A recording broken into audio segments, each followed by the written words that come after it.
Good morning, comic book fans. Welcome back to Comics in 5 Minutes. I'm your ever-loving host, Shorty. And today I'm reviewing something which has frustratingly almost completely passed me by. Well, it's a Spider-Man title, and let's face it, Spider-Man has never been a thing which I get crazy excited about. The latest couple of movies have been grand. I really enjoy Miles Morales at the moment, and the Spider-Verse movie was absolutely brilliant. But that kind of begins and ends my interest and knowledge of Spider-Man. Craven, something with a black suit. Bits and pieces that you kind of just pick up. Like I could probably, talk more about Carnage than I could about Spider-Man, just because there's kind of less huge histories to do with Spider-Man. But when there's a what if, when it's just a standalone story, or not necessarily standalone, it's not a single issue, we're talking 4 issues here, but it's one that kind of just exists in its own trouser leg of time, it appealed to me a little bit more. And then I noticed it was Chip Zdarsky. And that's the bit that's annoyed me, because I've seen this advertised repeatedly. The idea is that what if Spider-Man, when he found out his suit was a symbiote and was trying to bond with him, instead of turning his back on that and going back to regular Spider-Man and letting Eddie Brock become Venom, what if he actually went, you know what? Cool, symbiote costumes are awesome. They make me really, really powerful, and I never run out of web fluid.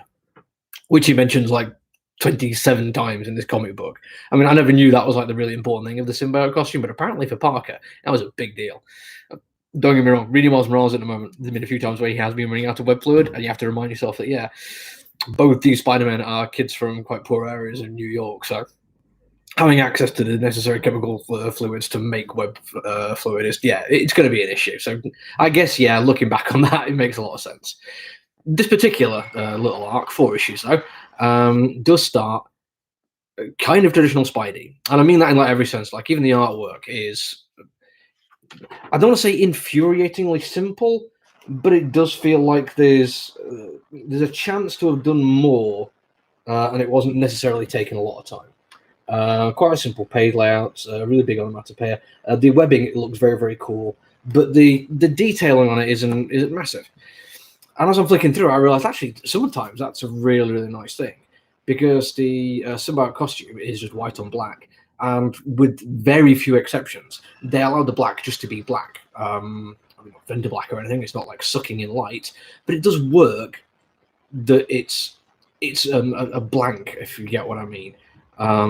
It's a shape where there should be more detail. There should be more Spider-Man, but there isn't. It is just this thing now.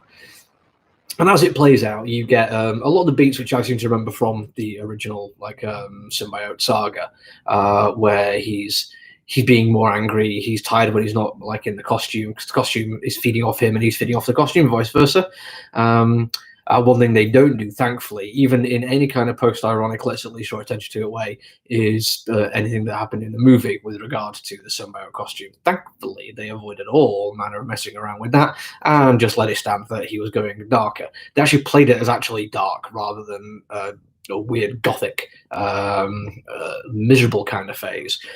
His depression actually seems to be a thing rather than just weird, uncharacteristic mood swings. They play it as actual depression.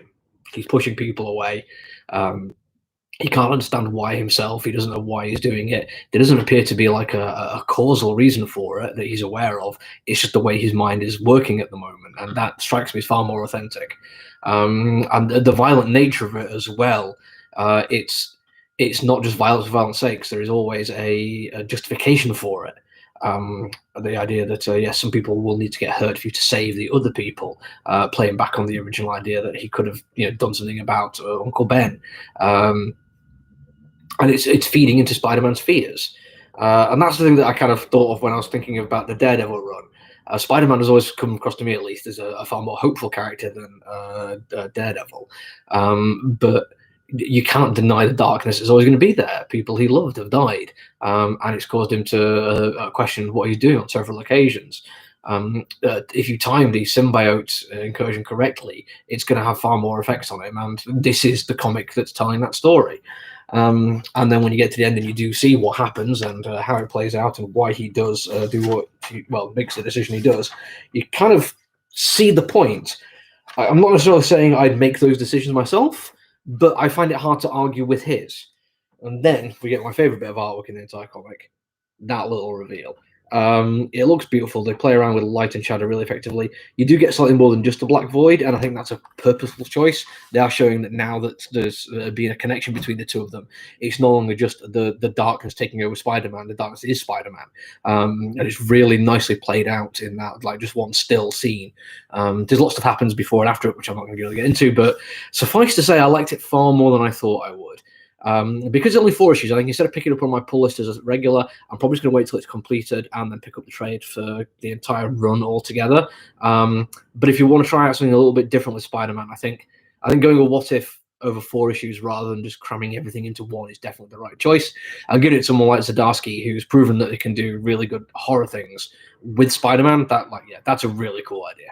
Anyway, that's it from me for today. I'm way over time. I'm going to be back tomorrow with another review. So until then, stay safe, everyone. Bye. Alexa,